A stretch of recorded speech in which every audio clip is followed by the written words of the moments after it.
In January of 1938, a blizzard came down on a stretch of the Nebraska plains with such violence that grown men tied ropes around their waists just to walk the 40 feet from their houses to their barns. By morning, farms across the county had lost livestock, hay, roofing, and in one case, an entire machine shed. Farmers who had worked that land for 30 years called it the worst storm they had ever lived through. Except on one farm. Before we go on, please give this video a like and subscribe to our channel and hit that bell so you never miss a story. And now, let's continue. On one modest piece of land outside a little town called Grover Falls, the animals ate their feed in peace. The hay stayed dry. The barn doors opened cleanly the next morning, as if nothing much had happened at all. And when the neighbors finally dug themselves out and came to see it with their own eyes, they found a 16-year-old boy calmly cleaning stalls with a rust-colored dog asleep in the corner and not a single bale of hay lost. The reason for it had been standing there in plain sight for 4 years. The whole county had seen it. Most of them had laughed at it. Some of them had laughed loudly in public at a 12-year-old boy who spent an entire spring doing something no sensible farm kid would waste his time on. This is the story of what that boy planted, why everyone thought he was foolish, and how one terrible night proved that the oldest wisdom on the plains had been sitting in a forgotten book the whole time, waiting for somebody patient enough to believe it. And to understand that night, you have to go back 4 years earlier, to the autumn a boy named Eli Callaway arrived at his grandparents' farm with one suitcase, one dog, and a hole in his life the size of a father. Eli was 11 years old that autumn in 1933.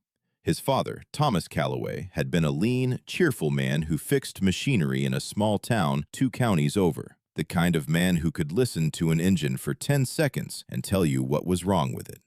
In late summer, a fever went through the town. It moved faster than the doctor could follow, faster than anyone could understand. Thomas Callaway was strong on a Monday, in bed by Wednesday, and gone before the next Sunday. Eli was left standing in a world that had changed shape overnight. His mother, Clara, had no land of her own and no way to feed a growing boy on the wages of the sewing work she could find. So a decision was made, the kind of hard, practical decision that families made all the time in those years without ceremony or discussion. Eli would go to live with his father's parents, Harold and Ruth Callaway, on their farm outside Grover Falls. His mother would stay behind, work, save, and write. She promised she would write every month, and to her lasting credit, she did. For years, a letter arrived at the Callaway farm around the first week of every month, and Eli read each one twice, once quickly and once slowly, sitting on the porch steps with his dog leaning against his leg. That dog deserves an introduction because he is in this story from the first page to nearly the last. He was a rust-colored farm dog of no particular breed, with one dark smudge across his left ear that looked like someone had touched him with a coal-blackened thumb. Eli's father had named him Soot for that mark, back when he was a round-bellied puppy sleeping in a toolbox. When everything else in Eli's life was packed up, sold, or left behind, Soot came with him. He rode the whole way to Grover Falls with his head on the boy's knee, and from the day they arrived, he followed Eli from the barn at dawn to the porch at dusk, every single day, without ever once being asked. Harold and Ruth Callaway were not unkind people. That needs to be said clearly, because it would be easy to imagine a sad story about a boy sent to live with cold strangers, and this is not that story. They were simply tired people. Tired in the deep, bone-settled way that comes from 4 decades of uncertain weather, uncertain prices, and uncertain harvests. Harold was a quiet man who walked with a limp from an accident with a hay wagon 20 years before. A man who could go a whole day saying fewer than a dozen words and somehow never seem unfriendly. Ruth kept the account books, the vegetable garden, and the household, and she had a gift for never wasting a word, a dollar, or a minute of daylight. They welcomed the boy the way people of that land welcomed most things, without fuss, without speeches, by setting an extra place at the table and finding him a bed near the stove. Eli did not complain about his new life, and this was the first thing anyone noticed about him. He learned quickly and worked hard. He was up before the sun without being called. But the second thing people noticed, the more important thing, was that Eli Callaway was a watcher. He was the kind of boy who spoke little and noticed everything. He noticed the way the grass leaned in the early morning before a change in the weather. He noticed that the chickens grew restless and loud in the yard an hour or two before rain, and that the barn cats vanished into the hayloft before a hard wind. He noticed which corner of the barnyard the snow always drifted into and which fence post always iced over first. He carried these observations around quietly, the way other boys carried marbles or pocket knives, and he compared them against each other day after day without telling anyone. His grandmother Ruth watched him watching from the kitchen window and said nothing because that was her way. But she mentioned it once to Harold in 4 words over supper. "The boy pays attention." Harold nodded slowly and went on eating, and that was the entire conversation. In the Callaway house, that counted as high praise, thoroughly discussed. It matters that you understand what those years were like, because the story makes no sense without it. This was the heart of the 1930s on the American high plains, and the land itself was in trouble. The rains had thinned out year after year. The soil, plowed too deep and too wide for too long, had begun to lift into the air. Some days, out on the western horizon, you could see a brown wall of dust standing where the sky was supposed to be, and everyone would bring the washing in off the line and stuff wet rags along the windowsills. People had started calling that whole stretch of the country the Dust Bowl, and the wind was no longer just weather out there. The wind was the enemy. It stole topsoil in the summer and heat in the winter. It found every gap in every wall. Farmers cursed it, feared it, and endured it. But almost nobody thought of it as a problem you could actually do something about. The wind was like the sky itself. It simply was. Almost nobody. And this is where the old book comes in. It was late October of that first autumn, with the fieldwork winding down, when Eli went looking for his grandfather one gray afternoon and could not find him in the barn, the yard, or the machine shed. He finally found him in the old storage shed at the edge of the windward side of the property, a leaning little building full of broken harness, coffee cans of bent nails, and things too useful to throw away and too worn out to use. Harold was sitting on an overturned crate with a book open across his knees. It was a decades-old agricultural manual, its spine cracked and mended with glue, its cloth cover faded to the color of dishwater, and its margins crowded with small penciled notes in a handwriting Eli did not recognize. Harold looked up at the boy in the doorway. "Come here," he said. It was not an invitation. It was a fact. Eli came and stood beside him, and Soot came too, folding himself down onto a burlap sack by the door with a sigh. Harold turned the book so the boy could see, and there, in careful old engravings and dense printed columns, was a chapter about something Eli had never heard of. Windbreaks, shelterbelts, rows of trees planted deliberately on the north and west sides of farm buildings and fields, set out in measured lines so that the wind would have to spend its strength on the trees before it ever reached the crops, the animals, or the walls of the barn. The book explained it in plain, patient language, and Harold walked the boy through it with a rough finger tracing the lines.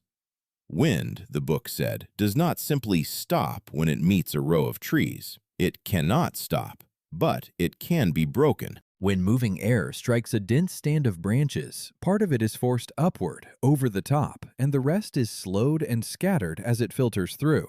On the sheltered side of a good windbreak, the wind can lose as much as half its speed. And the calm does not end at the tree trunks. It stretches out downwind in a long protected pocket for a distance of 10 to 15 times the height of the trees, which means a row of pines 30 feet tall can quiet the wind for 100 yards or more. It means slower wind, gentler cold, and snow that piles up in the tree rows instead of drifting against your barn door. It means animals that burn less of their feed just staying warm, because wind chill steals heat from a cow the same way it steals heat from a man.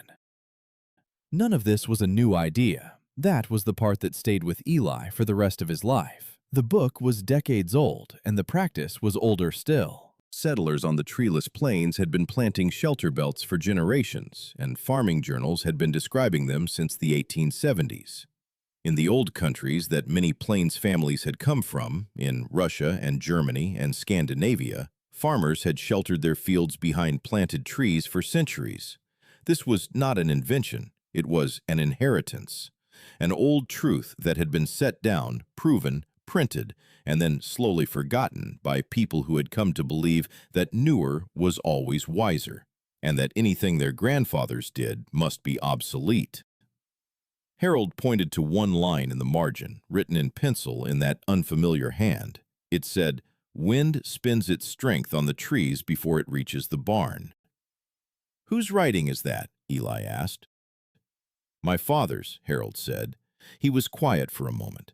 He always meant to plant them. There was always something more urgent. He closed the book, and he handed it to the boy without another word. And that was the whole ceremony. No speech about legacy, no instructions, no assignment. Just an old man handing a boy a book in a dim shed, with a dog snoring on a sack by the door. Eli read the entire book before Christmas. He read it the way some boys read adventure stories, by lantern light, under a quilt, following the engravings with his finger. Then he read the windbreak chapter again and again, until he could have recited parts of it. And all through that first winter, while the wind came down out of the northwest and moaned against the barn and pushed powdered snow through the gap under the big doors, Eli lay in his bed near the stove and did what he did best. He paid attention. He listened to which direction the worst of it came from. On bright, cold mornings, he walked the property with soot and studied the drifts, because drifted snow is a map of the wind, if you know how to read it. He marked in his mind where the wind piled its snow and where it scoured the ground bare. He counted his steps along the north side of the barn and the west side, and he did his arithmetic in the back pages of a school notebook, and by the time the snow started rotting in the ditches at the end of that winter, Eli Callaway knew exactly what he was going to do. He was going to plant a windbreak. Rows of pines on the north and west sides of his grandparents' barn, spaced the way the old book said, angled the way the drifts had taught him. He knew it would take years to matter. The book was honest about that, and so was he. But he was 12 years old that spring, and 12-year-olds have one enormous advantage over grown men when it comes to planting trees. They have time, and they know it. Spring came early and dry in 1934, which nobody welcomed, because a dry spring on the plains in those years was a warning, not a gift. It would turn out to be one of the driest years anyone had ever recorded in that part of the country. But before the drought tightened its grip, there was a window of workable weather in April, and Eli used every hour of it. He started with the seedlings themselves, down along the creek at the edge of the property, where a little seam of moisture kept things alive that died everywhere else. Young pines came up wild in the shade of their parents, crowded too thick to ever amount to anything where they stood. Eli dug them one at a time with a spade and a bucket, keeping a ball of damp earth around every root, exactly the way the book instructed. He wrapped the roots of the spares in damp burlap and kept them in the cool shade on the north side of the barn. He asked Harold before he took the first one, of course. He explained the whole plan, standing in the yard with his notebook, the rows, the spacing, the distances he had measured off the drift lines. Harold listened to all of it without interrupting. Then he looked at the barn and at the boy and said, "The spade's in the shed." That was permission in Callaway language, and it was as close to a blessing as anyone ever needed. So through that April and into May, a boy could be seen out beyond the barn, morning after morning, doing something no one in Grover Falls could quite understand. He was not repairing fences, he was not planting corn, he was not hauling water or mending harness the way most farm boys his age were expected to spend their spare hours. He was planting pine trees. Row after careful row, seedling by seedling, evenly spaced, deliberately placed, each one staked against the wind with a lath and a strip of cloth, each one watered in from a bucket. 2 long rows on the north side of the barn, 3 on the west, staggered so that the gaps in one row were covered by the trees of the next, which is a detail straight out of the old book, and a detail that mattered more than anyone watching could have guessed. Soot supervised the entire operation from a comfortable patch of grass, moving with the shade, occasionally walking the finished rows like a foreman with his hands behind his back. Word traveled the way word always travels in small farming communities, slowly at first, then all at once. Somebody's cousin saw it from the road. Somebody mentioned it at church. By late April, it seemed like every neighbor within 5 miles had an opinion about what the Callaway boy was doing, and almost none of those opinions were kind. The first to say something directly was Dale Mercer, who farmed the property to the east. And here it is important to be fair to Dale, because he was not a fool, and he was not a bully. He was a respected man, 60 years old, with hands like cracked leather and a mind as straight as a plumb line. He had seen 3 decades of plains weather. He had buried 2 children and 1 wife, and kept farming, because that was what a man did. He knew from long experience what worked on that land and what did not, and he had earned the right to his certainty the hard way. When Dale Mercer pulled his wagon up to the fence one afternoon and leaned on the post, he genuinely believed he was doing a fatherless boy a kindness. "Son," he said, "you know those trees won't give you shade worth sitting in for 10 years or better." Eli straightened up from his digging. "Yes, sir." "And they won't give you timber for 20. "Yes, sir, I know it." Dale waited for more, an explanation, a defense, some piece of boyish nonsense he could gently correct. Eli offered nothing else. He just nodded politely and bent back down and kept digging. And Dale Mercer drove home with the strange, mildly irritating feeling of a man who has won an argument that the other side never showed up for. The second voice belonged to Vaughn Oates, a practical builder from town who repaired barns and granaries and corn cribs across half the county, and who knew the cost of every board foot of lumber on the plains down to the penny. He stopped by one Saturday while passing through, stood at the fence for a while with his thumbs in his suspenders, and studied the rows the way he would study a badly framed roof. That evening at the feed store, he gave the county its verdict. "Boys planting the forest around a barn," he told the men gathered there. He did not say it cruelly. He said it in the flat, puzzled tone of a man reporting something genuinely baffling. "Seems like a lot of effort for decoration." Decoration.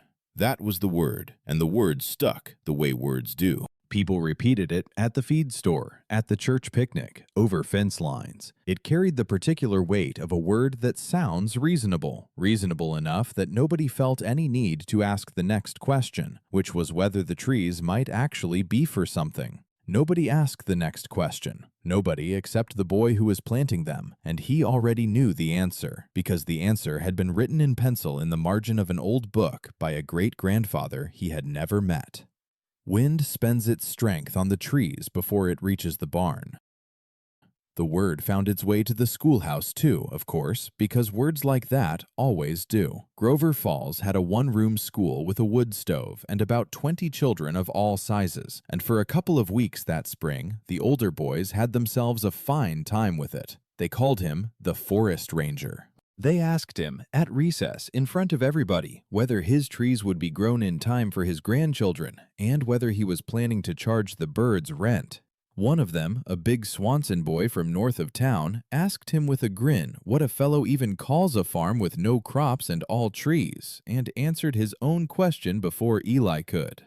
"A park," he said, "the Callaway Park." That one got a good laugh, and it followed Eli around for most of a season. Here is what Eli did about it, and it tells you nearly everything about him. He did nothing. He did not fight, he did not argue, and he did not explain. because he had already worked out something that most people take 40 years to learn, which is that you cannot argue a person out of an opinion they got for free. He ate his lunch, he did his sums, he walked home, and he watered his trees. The teacher, a young woman named Miss Aldrin, watched all of this with some interest, and one afternoon she kept him back a minute after the others had gone and asked him plainly and kindly why he was doing it. The trees. Eli thought about it, the way he thought about every question, a beat longer than other people did. Then he said, "The wind takes something off this place every year, ma'am. I figured somebody ought to start taking it back." Miss Aldrin looked at him for a moment, told him that was the best answer she had heard from that room all year, and sent him home. She never mentioned it again, but it was noticed by more than one child that from then on, when the teasing started, it tended to get cut short. The trees did not cooperate. That has to be said plainly, because the easy version of this story would have the seedlings shooting up green and triumphant while the neighbors ate their words. The truth was harder, and the truth is better, because the truth is what made the boy. The drought of 1934 closed over the plains like an oven door. Rain that should have come in May did not come. Rain that should have come in June came as a 10-minute spatter that barely darkened the dust. By August, the creek at the edge of the property had shrunk to a chain of warm, shallow pools, and the wild grass had gone the color of old rope, and out west, the dust storms were rolling brown over whole counties. Eli's seedlings, with their young roots barely settled, began to struggle. Their needles dulled. A few of them browned from the tips inward. So Eli hauled water. Every morning before his regular chores, and every evening after them, he walked to the shrinking pools of the creek and to the stock well, and he filled 2 buckets, and he carried them out to the rows, and he gave each tree its careful ration at the base, where the book said the roots could drink it before the sun stole it.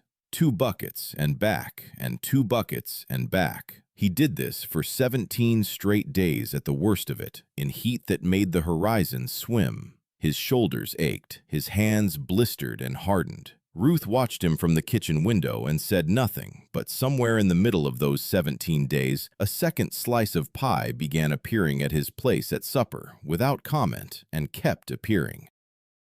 Of the trees he had planted, he lost some to that summer. Not most, but some. Each one that died he pulled and replaced with one of the spares he kept heeled into damp earth in the shade of the barn, and he watered the replacement from the same buckets. Then September came, and with it a windstorm, a dry, roaring 2-day blow that stripped leaves and lifted dust and rattled every loose board in the county. It knocked over 12 of his stakes and snapped 3 young trees clean at the base.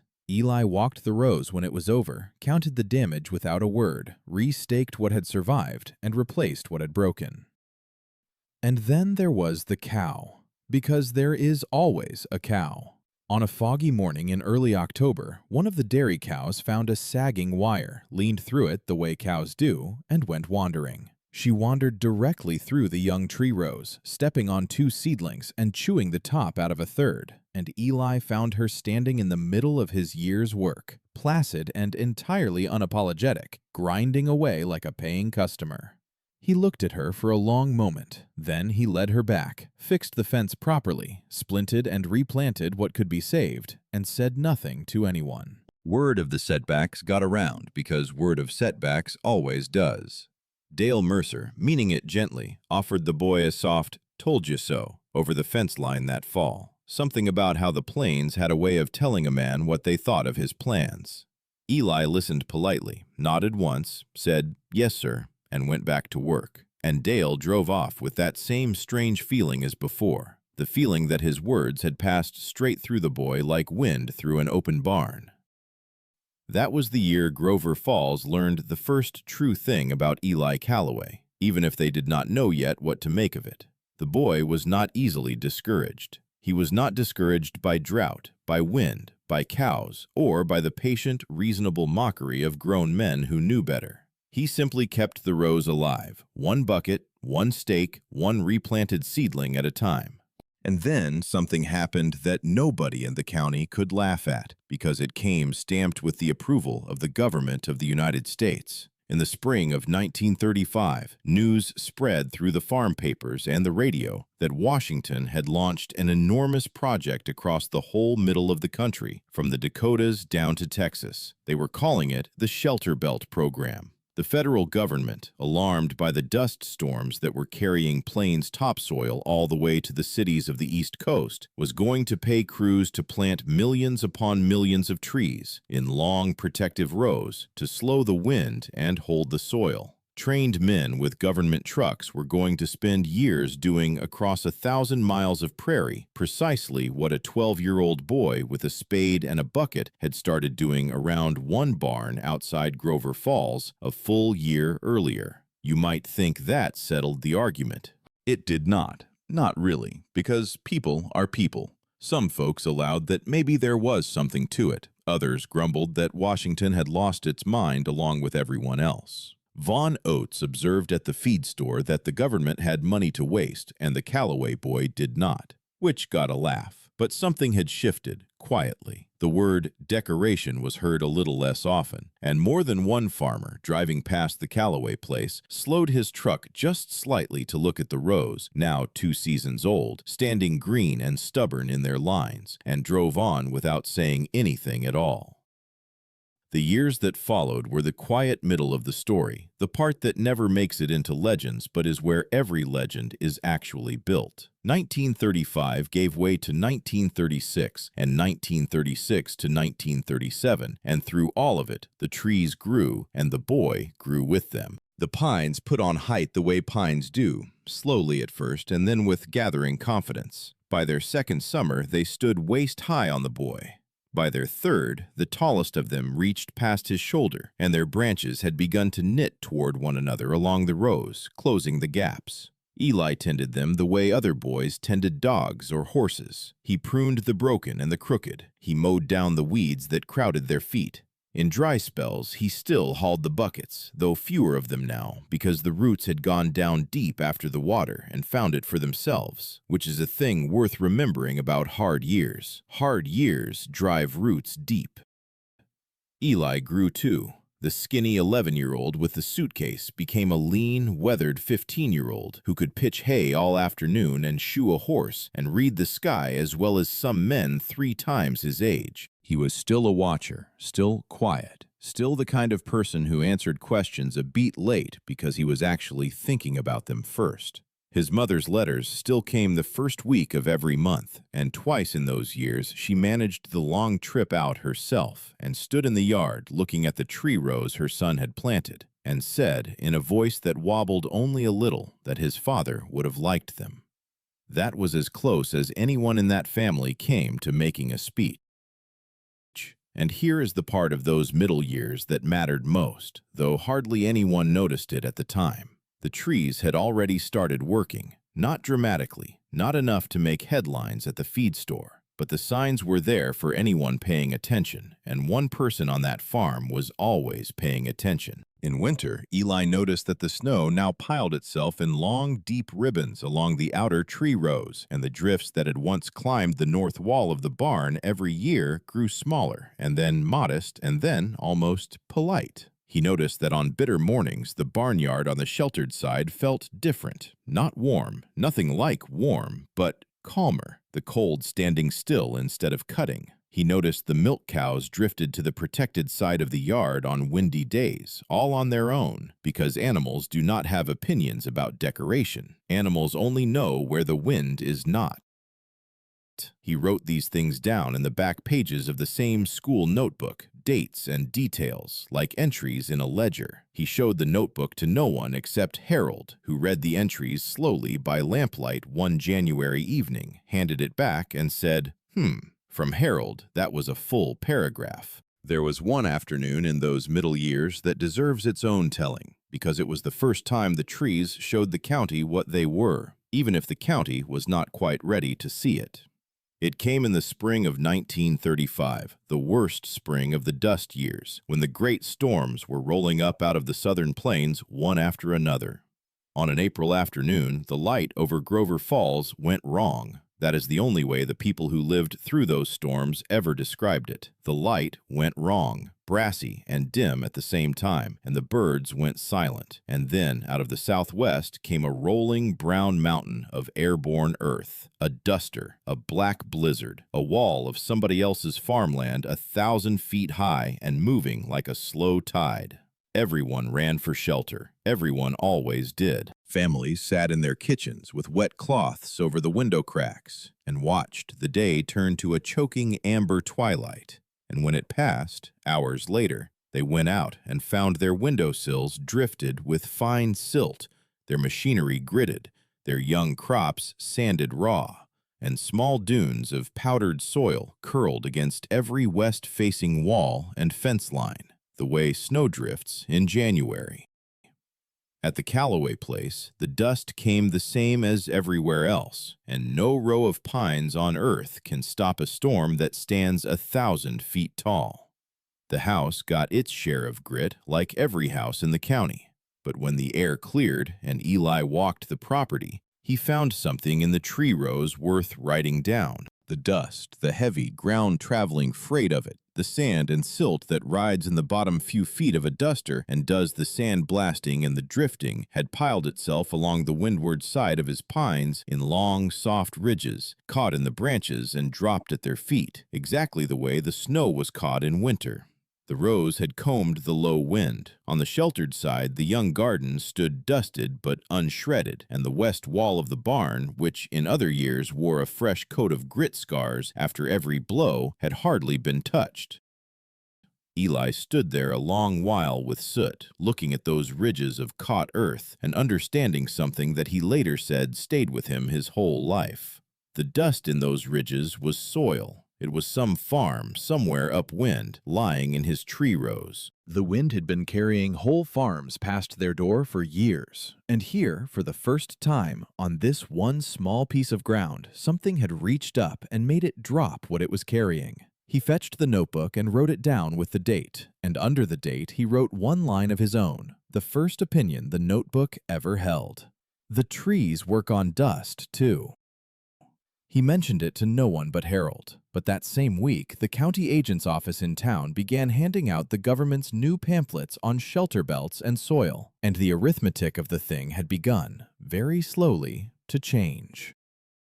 Then came the autumn of 1937, and with it, the warnings. October arrived with teeth that year. The first light snow came nearly 3 weeks early, dusting the stubble fields white before the leaves were fully down. The animals on farms all around Grover Falls grew edgy in a way that the old-timers noticed and the young ones dismissed. Horses refused to settle at night, circling their stalls. Dogs paced the porches after dark, growling at a horizon that showed nothing.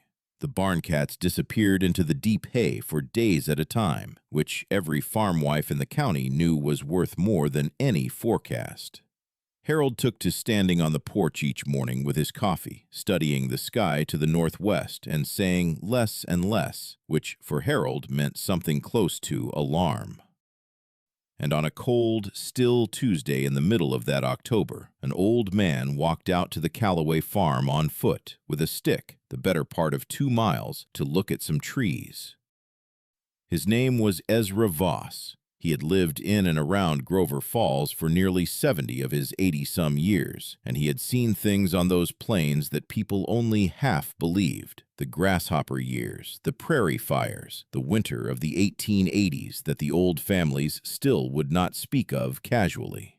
He belonged to no church committee and no card game. He appeared in town a few times a year, bought salt, tobacco, and thread, and disappeared again. When Ezra Voss took the trouble to walk somewhere, it meant something. He had heard about the trees. Everyone had heard about the trees. But Ezra had not come to laugh, and everything about the way he stood made that plain.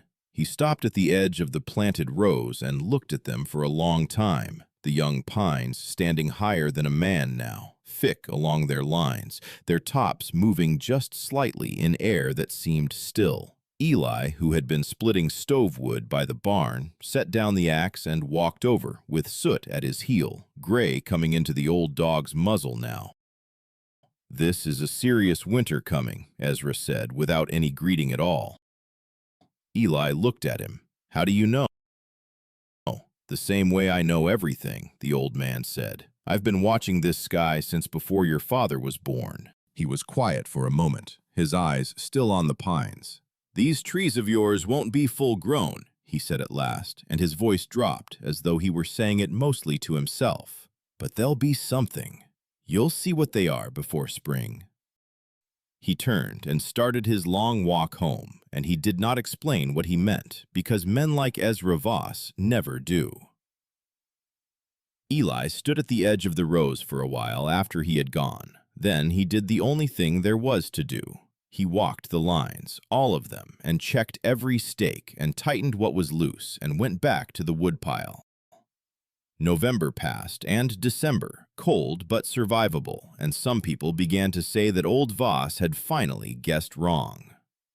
Then came January of 1938. It came on a Thursday, not slowly, not politely. It came all at once, as though the sky had been holding its breath for months and finally let it out. The morning had been strange, deceptively soft, the air heavy and gray and almost mild, the kind of false gentleness that plains people learn to distrust in their bones. By noon, there was a line on the northwestern horizon, a low wall the color of iron. By early afternoon, the temperature had begun to slide, and then it did not slide, it fell, like something cut loose. The wind arrived ahead of the snow, a hard, flat, screaming wind straight out of the northwest, and when the snow came, it did not fall so much as travel sideways in stinging white ropes.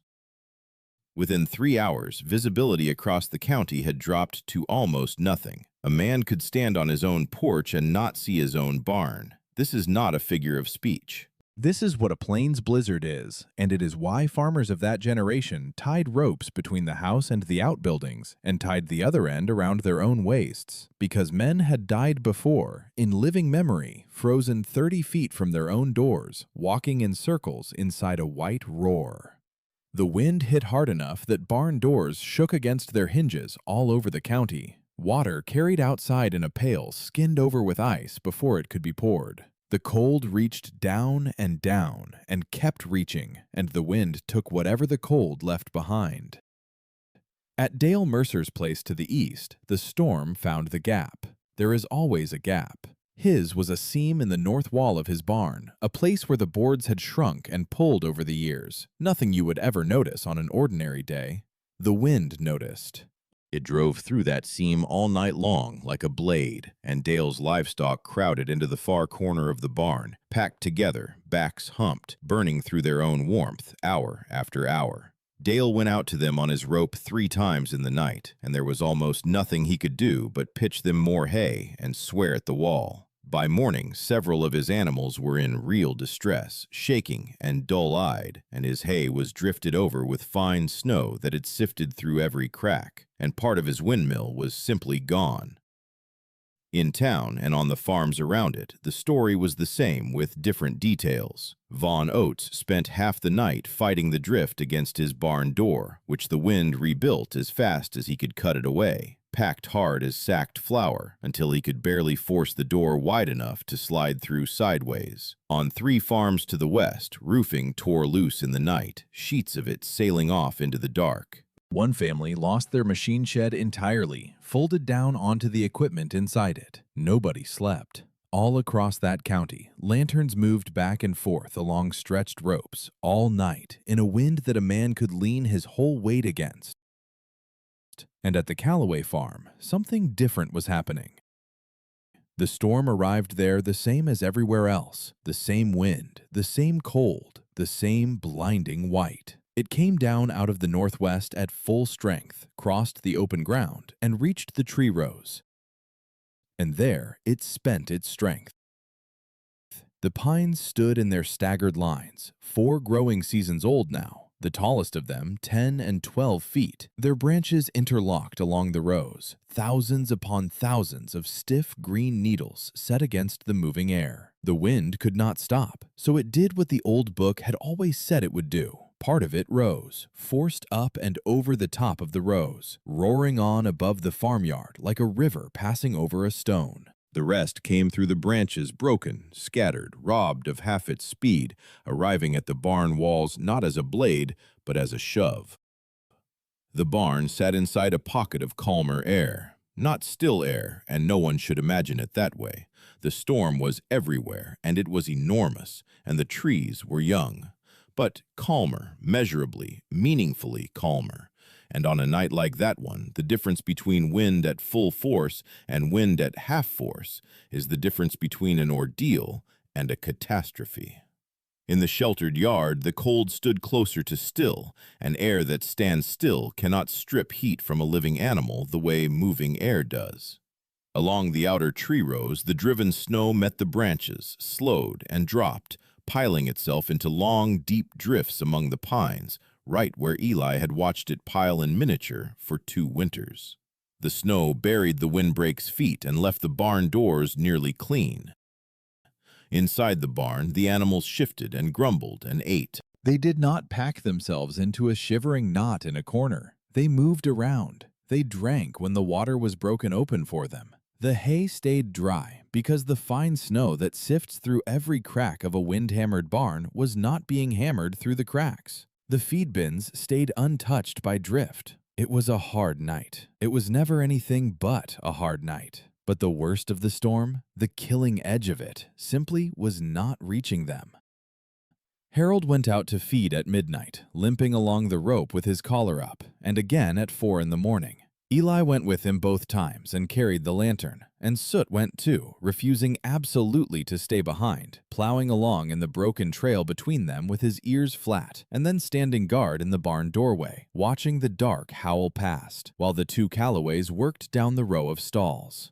At the 4 o'clock feeding, Harold stopped for a moment in the middle of the barn and simply listened. Overhead, the storm was screaming across the top of the tree rows. Around them, the barn stood in its pocket of shelter, creaking but easy. Harold looked at his grandson across the lantern light. He did not say anything. He did not have to. Some looks between 2 people contain entire speeches, and this was one of them.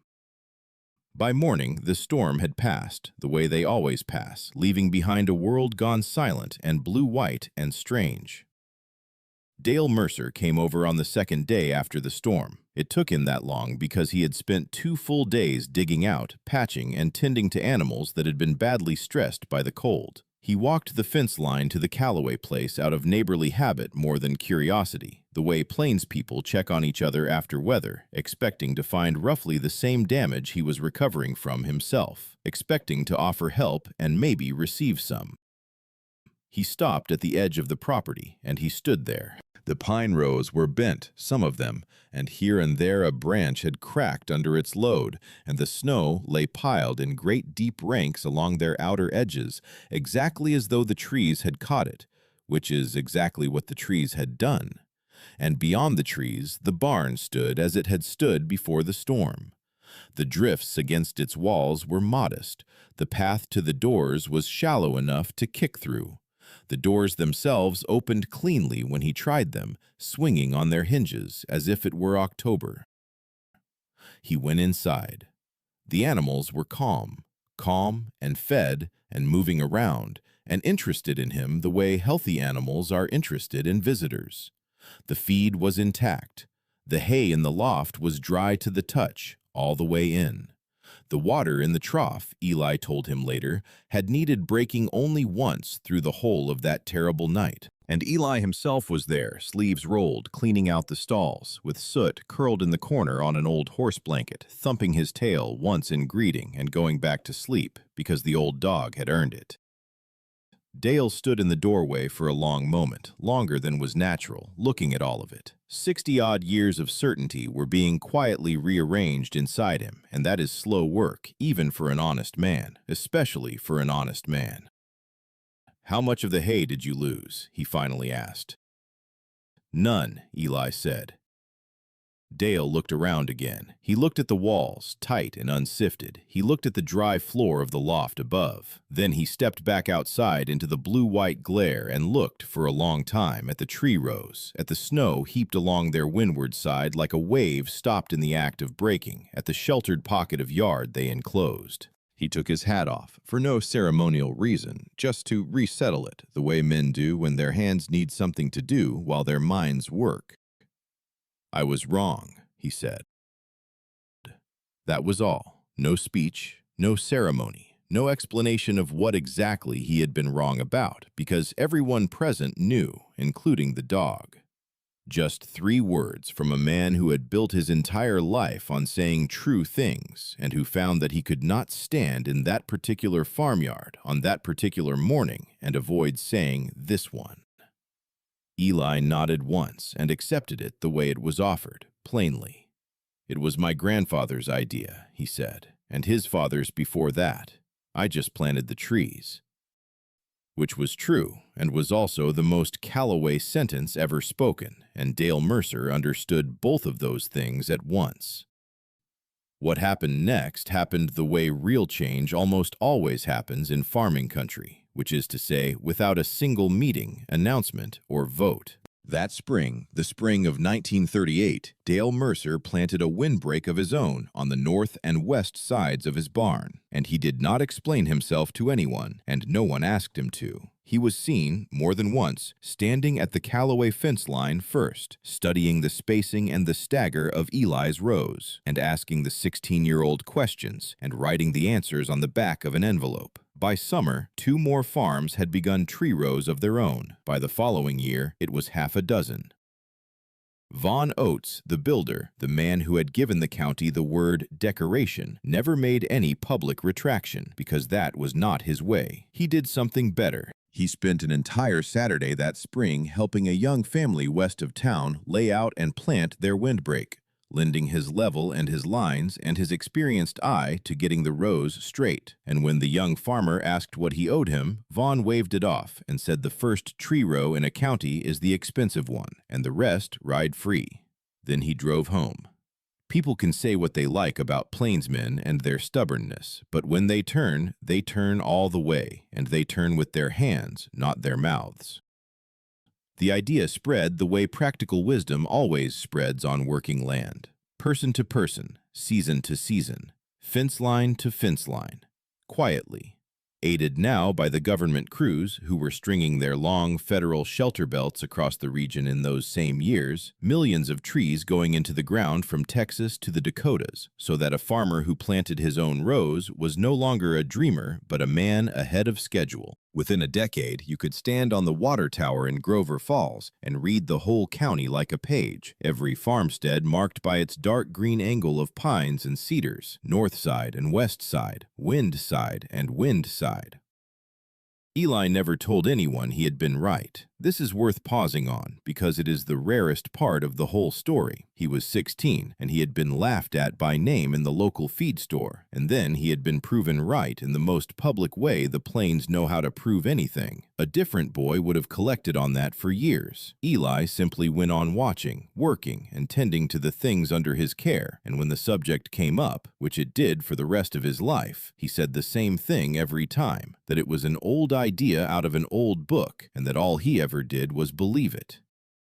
Old Ezra Voss came by once more in that spring of 1938, walking the 2 miles with his stick as before. He stood a long while at the edge of the rows, looking at the young pines, green and growing, their bent branches straightening in the warming light, the last gray ridges of the caught snow still melting away between their trunks.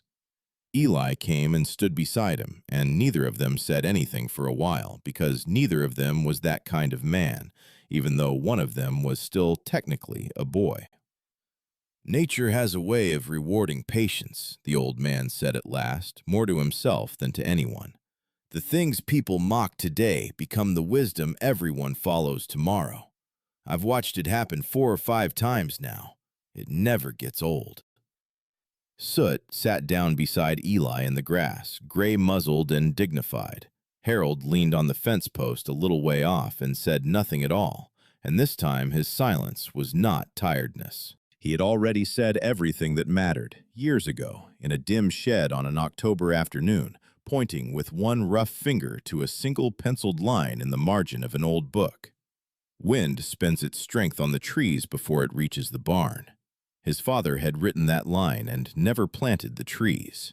Harold had kept the book and never planted them either. And then a grieving 11-year-old had arrived on the farm with a suitcase and a dog, and had read the line, and had believed it enough to act on it. And that had made all the difference. Not just to one barn on one night, but eventually to a whole county. That is really what this story is about in the end. Not trees exactly, and not even weather. It is about the distance between knowing a thing and doing it. The knowledge had been sitting on that farm for 2 generations, printed, proven, and penciled in the margin. What the land was waiting for was not a smarter idea. It was somebody with the patience to plant a thing that would not pay them back for years, and the steadiness to keep it alive through drought and wind and mockery and one extremely unrepentant cow. Eli Callaway was 12 years old when he set those first seedlings into the dry Nebraska ground in the spring of 1934, while the neighbors leaned on their fence posts and tilted their heads. He lived his whole long life on that land. He raised a family there, and buried Harold and Ruth there in their time, and buried old Soot under the tallest pine in the North Row, which anyone who has ever loved a farm dog will understand without another word of explanation.